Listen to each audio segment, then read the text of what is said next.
Welcome to Gotta Run. This is Will Sanchez. Thank you for tuning in. This is a very special episode of Gotta Run. We're back after being away for 5 months due to the pandemic. I want to thank Manhattan Neighborhood Network for bringing us back safely, and they're actually behind the scenes recording this episode. This episode is also special because it kicks off my 10th year at Manhattan Neighborhood Network.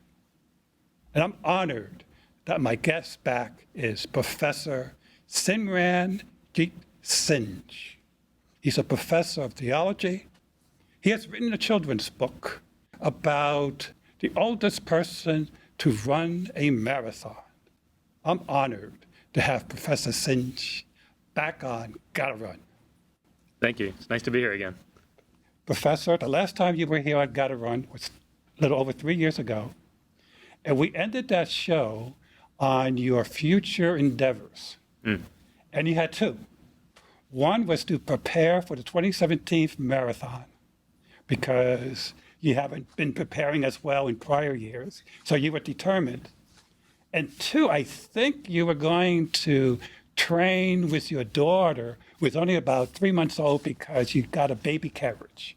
So the question is, how did 2017 turn out for you and the marathon? It's a good question. I forgot that I had mentioned that to you, but I finished. I finished the marathon, but I didn't train very well. Actually, I think it was one of my worst training years. I was still teaching in Texas and commuting back and forth from New York at the time. But did you get a chance to go out and do a little running with your daughter? I did some running with her. We got the running stroller, so that was great. It was a lot of fun to do that running with her in the park. But yeah, the marathon itself was painful because I wasn't trained up the way that I typically am. Well, considering current times, it's still a good memory. That's right. Because we're not running it as much as anymore. No marathons. Right, exactly. I am actually running a bit more because now we have, one of the things that's changed since last time is I have a second daughter now. And when she was born, I was having such a hard time finding time to go out and run. But with the pandemic and being home all the time, we've actually been able to sneak out a little more often for our exercise. And so running is back in the routine again. Well, actually, I saw on your Facebook page, besides the book that we're going to talk about, you also have a little ebook that you did to help people that are quarantining. The Coyote Family Stays Home. I like the title. But could you tell us, why did you write the book? It sounds like there's a story behind the story here. Yes. Someone reached out from the San Antonio Spurs, which is my favorite basketball team, and I grew up in San Antonio. So a young man who was working for their foundation reached out and had this idea of doing a children's book, and he knew that I was a local author, and it had a sort of justice focus in terms of my own work. And his idea was we need to have some compelling story for kids that helps them understand what's going on and why they need to be safe and stay home, and that it shouldn't feel so lonely in doing so. You know, you're not the only one. Everyone is doing this together. So that's where the idea came from. And the Coyote, the main character, is the Spurs mascot. And so his family is sort of walking through this conversation that everyone around the country was having with their kids around, you know, what do we do to stay safe and how do we stay safe and why does it matter? And that at some point we'll all get back together. Okay, so it's Mr. and Mrs. Coyote and their young son. Exactly. You'd be able to read that story. I think, is it on your phone? It is on my phone. Because it's very short. It's short, yeah. The first letter of each word spells out Spurs Give, which is the name of their foundation. So San Antonio was like never before. Everyone had to stay home. People felt confused, and Coyote Jr. felt confused too. Parks were closed, schools were closed, and even the basketball arena was closed. Things just were not the same anymore. Unreal, sighed Junior. I just wish I could see my friends. When will things go back to normal? What are we supposed to do now? Right then, Coyote Jr. wanted to talk to his family. He knew he couldn't get through this alone. Son, said Coyote, everything is going to be okay. Your mother and I are here for you. We'll get through this together if we work as a team. Great idea, replied Ms. Coyote. Let's gather what we need to be safe, healthy, and happy. What do you suggest, Junior? I learned at school that safety comes first. I think we should try to stay home and wash our hands often, suggested Junior. Vegetables and fruits will make us healthy, exclaimed Coyote. Exercising will strengthen our bodies and minds. And as for our hearts, we have games, books, and enough love for everyone, exclaimed Junior. I agree, said Coyote. Let's stay home and be safe together. Things may feel different right now, but together we can make the best of it. The end. Signed by the Coyote and the Coyote's autograph. That's a very, very lovely sentiment. And what age group would the kids would relate to this story? We were aiming for an elementary school audience, and the illustrations are very much what you would see in an elementary school book. You know, especially in a place like San Antonio where poverty is so high, we were thinking about what access looks like for these kids. And so it was also translated in Spanish. There's a large Hispanic population in San Antonio. And we wanted to do an ebook that's downloadable for free, but also printable. So a lot of the local corporations and companies in San Antonio could print these out and hand them out to parents and families as they came in. So it was a large community partnership that included school districts and companies and you know, a basketball team. And yeah, it was this really beautiful experience. Excellent. Wow, that obviously was very recent. Was there an incident, you call it COVID germs. Everybody has a little different, COVID-19, but you refer it to COVID germs. And apparently it hit home, very close to home. Can you tell the story about it? Oh, yeah. Well, we use COVID germs for our family. And, you know, we have a 4-year-old and a 2-year-old. And it's been the best way for us to be able to explain it at their level. And yeah, so my wife is a frontline worker. She's a physician at Cornell Hospital on the Upper East Side. And so I think she was patient zero in our household. She must have been. She's an anesthesiologist. And so she's intubating patients, putting them on respirators. And actually, when the pandemic first hit the city, we thought pretty seriously about leaving. And she was pretty adamant that, you know, this is my calling and it's my time to serve people. And I'm not going to leave them in their time of need. And so it was this really noble position that she took, but also one that was put us at risk, and we knew that, and so we were infected. I think at the time, our understanding of the virus was that it wouldn't harm kids so much, but our kids were very, very sick. Really? And they're 2 years old and 4 years old. 2 and 4, and they both had it for 3 days. It was the younger one got it first, and she was sick for 2 days, and then the older one got it. And they just had these incredibly high fevers, 104, 105 degrees. And we couldn't break the fevers no matter what we tried. It was miserable, but more than that, it was scary because there was nothing. You don't want to go to the hospital. You don't want to go to the pediatrician. You just do what you can from home. And so, it was this really interesting is a word, but this really horrific experience. But what was interesting about it to me was, you know, you come out and you reflect on it, and one of the things where you realize is how little you control in life, right? Like, we had access to everything. My wife is even a physician; she knows more than most. You know, you can't control everything in life. And you did the best you very could. Humbling. So she herself got sick, or? Yeah, she was sick first. What about you? I think that I was asymptomatic. I assume because you felt great. I felt fine. Speaking. Right, exactly. I did. My wife was pretty miserable. She wasn't debilitated completely, but she was very low on energy and had all the symptoms. You know, the shortness of breath and the cough and all that. I didn't have any of those symptoms. So yeah. Wow, that's been very scary. And luckily, for the kids was over within a week. Your wife took probably a little longer to recover. She was about 3 weeks, I think, from beginning to end. And did she stay home? Yeah, she quarantined immediately as soon as she had the symptoms. Yeah. And then she was home until she was better, and then the hospital system had testing available. Right. So obviously she got tested. Did you get tested yourself? I haven't gotten tested, no. So you probably would have the antibodies. Right, exactly. Yeah, we're thinking we have the antibodies, and we're hoping to get tested. Yeah. Now you can get tested for it. And in fact, they're encouraging New Yorkers to get tested. I think every Tuesday they call it Testing Tuesday. Right, exactly. Regardless whether you have symptoms or not, because you want to find those people like yourself who don't show symptoms but may have it, and and you get the proper treatment. I think it's a great program. So hopefully you get tested soon. Right. Yeah, exactly. Well, my wife is still working through through the pandemic and serving patients, and so getting to a testing site is a little difficult with the two young kids at home. Oh, I'd right, rather not right, take right. them with me. Well, So yeah, it's the risk is please, always there. please thank your wife for the rest of us for her service. That is extremely noble. The whole profession, the whole nursing, the whole doctors, they really stepped up to the plate because at one point, as you know, Governor Cuomo called out for help, people from all over the country, and I think like 30,000, thousands of people Right. came to help. Incredible. Right, and put themselves at risk to do so. So that was really touching. I know. So something about doctors in the nursing profession that they train well and they have that empathy DNA up the kazoo. And you see what's going on now, you go, well, what's going on? Why can't we be more like nurses and doctors when they step up to the plate?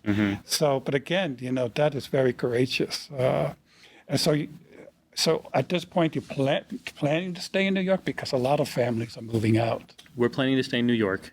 I think seeing things in the city, we've flattened here. Things are starting to return to normal. We'll see if there's a second wave. But I think like many of our friends in the city, it's just home, and it's been home for a long time. We love it here. Let's talk about the main book, the Fauja Singh, I believe his name is, the oldest person, the true story of the oldest person to ever run a marathon. That's right, yeah. And I believe you had the pleasure of meeting him at some point. So tell us what inspired you to do this particular book. Yeah, so I have had the pleasure to meet him a few times now.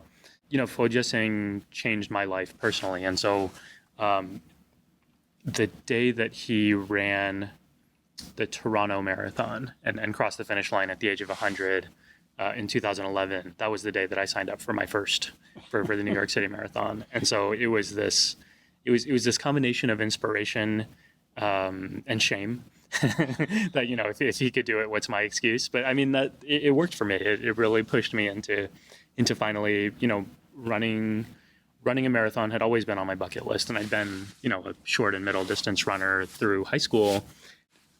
To see him do it moved me to want to do it. And so that was, that's when I really started getting serious about distance running and marathons. I'm sure he inspired thousands and thousands, not just you, but people from all walks of life. Right. Interestingly, I Googled him, and he now lives in England. For the first 88 years of his life, he lived in India, Punjab. And he moved to England, I guess, to be with his children and his grandkids. He must have an extended family in England at this point in time. Now that he's still alive, he's 100. He just turned 106. He's 109 now. Yeah, he'll be 110 this April. So, oh my gosh. Yeah, he's this incredible human being. This is part of what really moved me to write about. So I had heard his story. The first time I saw him, actually, he was sponsored by Adidas. When he was in his 90s, he shattered, all the major running records for 90 plus. And he was picked up by Adidas, and I saw him on a commercial with David Beckham and Muhammad Ali. And honestly, I'd never seen someone who looked like me on television being depicted in a positive way, right? Like usually it's extremely negative and, associated with violence and terrorism and fear.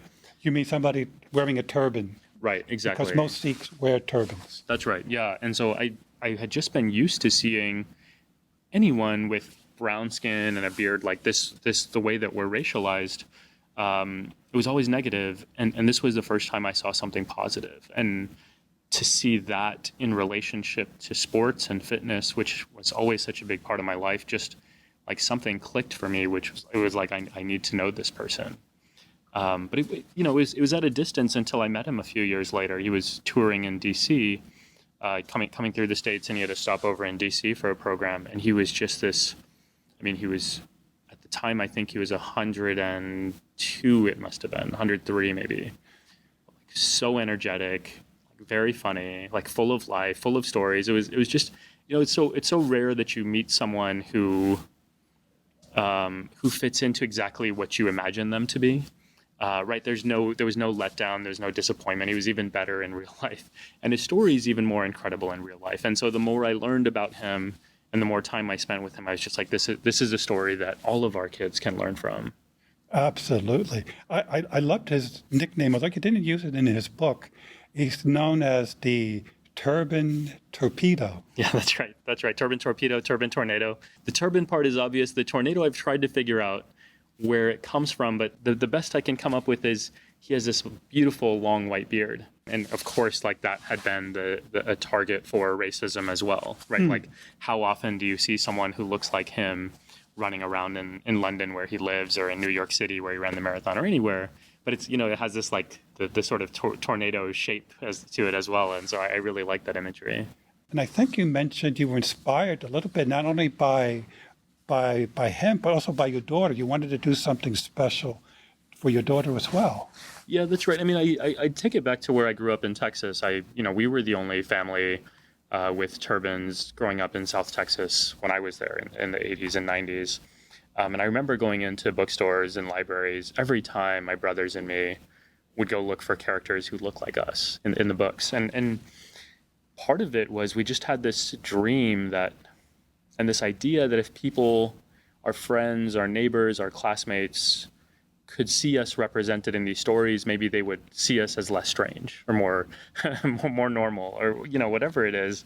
It's just so disappointing every single time to feel like you're completely erased from society. I had held on to that feeling in a lot of ways growing up, but when my older daughter was born, we started revisiting those same bookshelves and noticing that nothing had changed over 30 years. And that to me was the moment where I was like, I felt like I had to do it. If nobody else was doing it, then I should take up the mantle. It's natural. Right. Yeah, exactly. And so it was very much this feeling of, we have a lot of discussions these days around why representation matters and Yes. the importance of being able to see yourself in stories and imagine yourself as a hero. For me, it was also very much about the recognizing that for most of her life, my daughter and I have two now, both of my daughters will be receiving messages that they are and we are second-class citizens, that we are inferior or less deserving, or there's something shameful about our heritage. And so I wanted to counteract that narrative and give them something positive, something affirming, and say, what you have is beautiful, and superheroes can look like us, and there's nothing bad about Yes. Hopefully it'll be more and more of that. I'm so sorry to hear that you go through that kind of discrimination. You don't think of the Upper East Side as a bedlam of that kind of stuff. My parents came here from Puerto Rico, and we lived on the Upper West Side. And very different experiences. We were welcome. So it really hurts me and other people to hear those stories of discrimination, and that you have to worry about your daughter's getting negative messages. But you step up to the plate and it says, well, I'm going to write a story. And it's a short story. It's about, I think, 20 pages with lots of illustrations. Yeah, it is. And the illustrations are beautiful. Oh, they are. This woman, And anyway. Fauja, he dictated the foreword. It was a beautifully written foreword. That's right. Yeah, I love the foreword, and there's this moment in it because he's speaking to kids, and he has this moment in the foreword where he says, I think he says, I'm now 109 years old, so I'm probably at least 100 years older than most of you. And I was like, yeah, that's exactly right. That's great. The kids are looking at that going, huh? Right, exactly. And I'm sitting here, I'm 36, and I read that, and I'm like, oh, how much? You're 3 of my lifetimes all put together. It's incredible. That's amazing. And I love the fact that when he was faced with a challenge, he always said yes, that he wants to meet that challenge.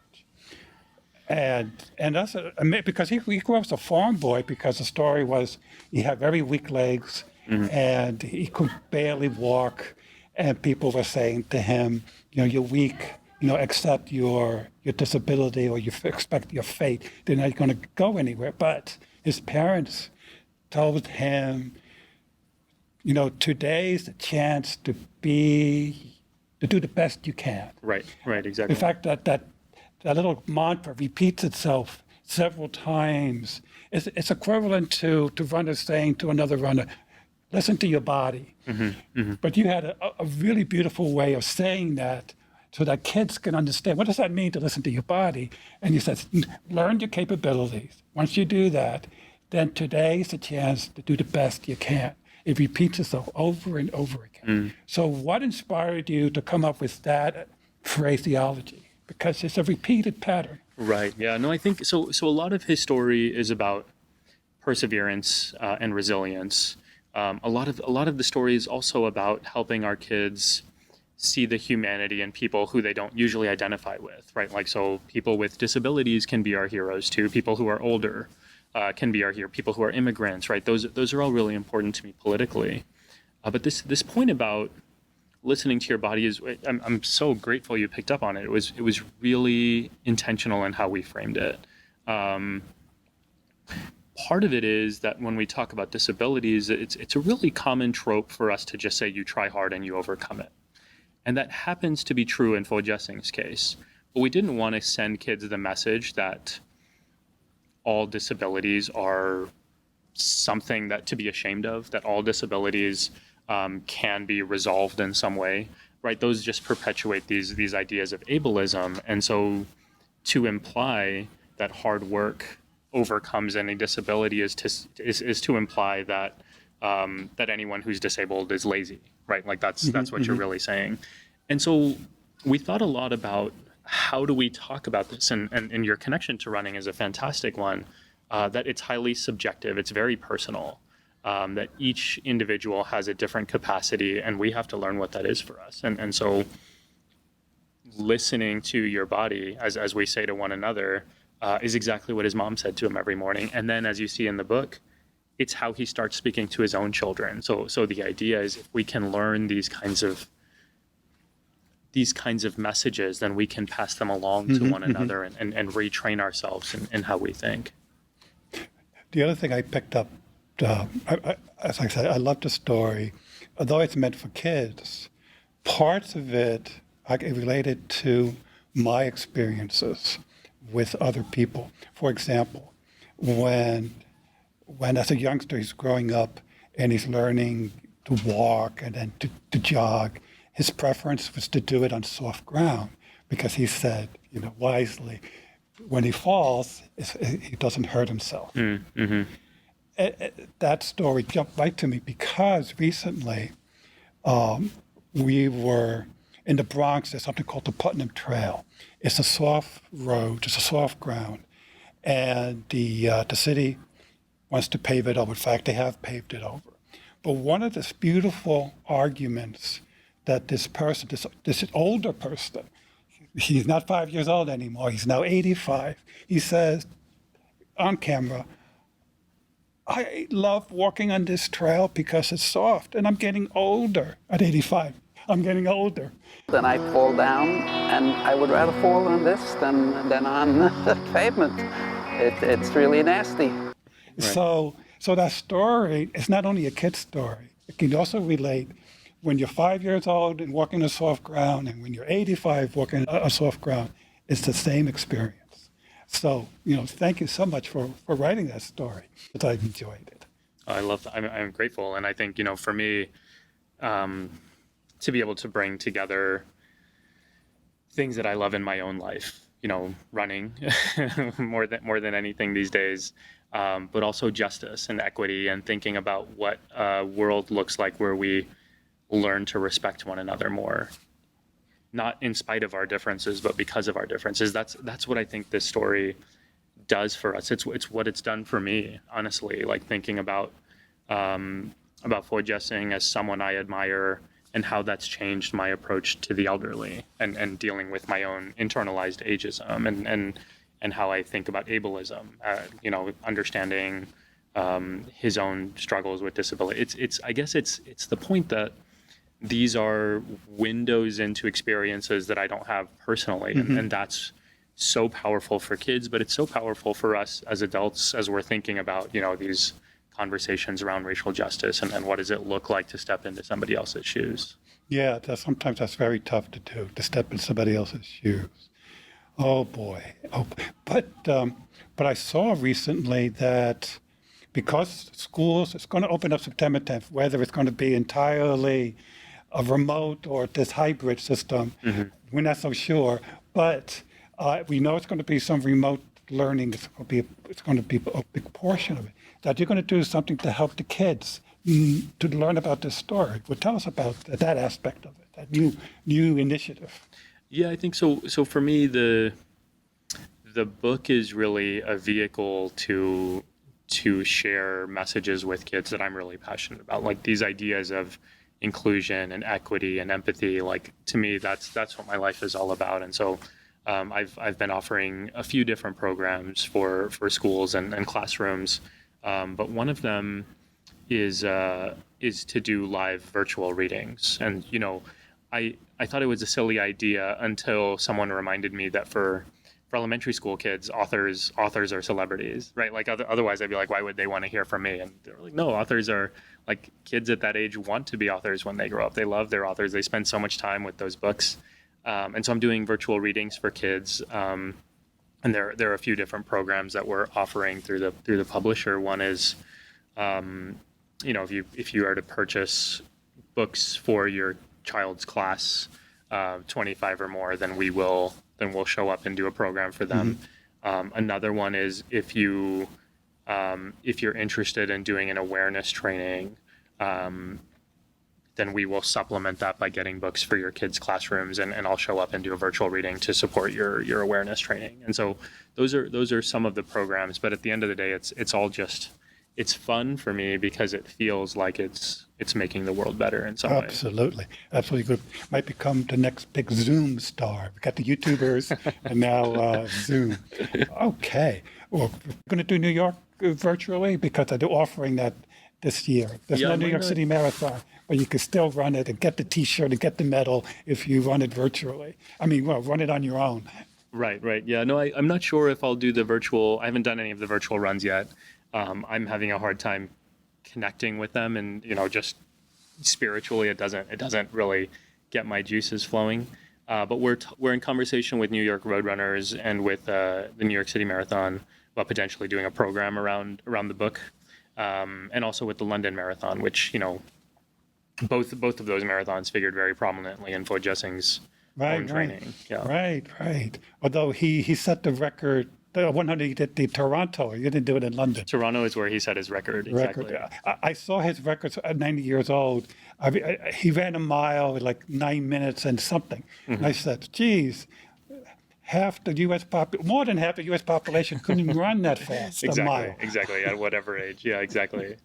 No, it's really incredible. And to think about, we started this conversation around my training in 2017 and how I struggled through those 26 miles. To think about doing that 70 years from now, I can't even imagine what the world will look like, let alone myself, right? So I can't either. I can't even imagine wanting to live to be at 109th. I thought about it a little bit, and then I said, wow. It brings me to tears because all your friends are gone. Right, yeah. His wife is gone. Some of his children are dead. That's where he is now, actually. He's 109. He lives in London with some family, but all his friends are passing. His friends, and these are real issues in his life that show up in the book. He started running as a way to deal with his own depression. And we don't talk about it specifically in that way in the book. We talk about him being sad and lonely, and that's important to name. This is a kid's book, you don't want to get too much into the psychology. Right, exactly. But you also want to be honest with kids about real life experiences that they have themselves. So, he was incredibly sad and lonely. And then his wife and son passed away, and he moves to a new country where he has no friends at 81. Yeah. And so that was his experience. And now he has mental health challenges again around loneliness and, losing so many of his friends. That's tough. It's both a curse to live that long and a blessing. A blessing in that people come to you and like you and you say how he has inspired you to be a runner. That must have made him felt like $1 million. That a young, prodigal man looks up to him. And then those days when he's by himself or lonely, he probably wants to be with his family on the other side. Right. Anyway, let's end this on a positive note. He's retired now. His last race, I think it was a 10-miler like 3 years ago. Right, yeah.